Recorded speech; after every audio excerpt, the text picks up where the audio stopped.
Greetings Mark Brown here.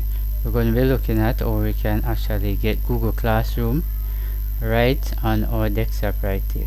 Right, first we want to bring up the browser. There are many ways in which you can get it, but I'm going to show you the easiest way to get it. Right, notice I'm actually signing, so I'm going to click right here on the 9 little dots.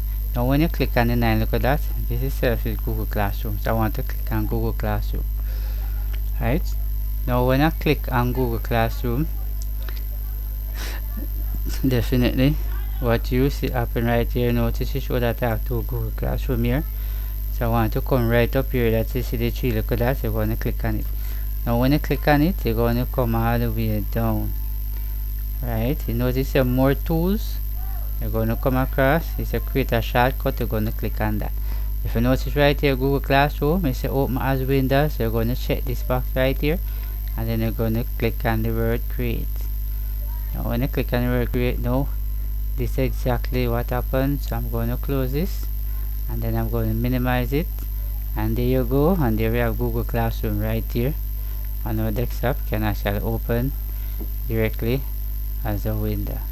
Alright, so let me put it right here. So definitely this is how definitely you can get Google Classroom right on your desktop. So thanks for watching. See you in the next video.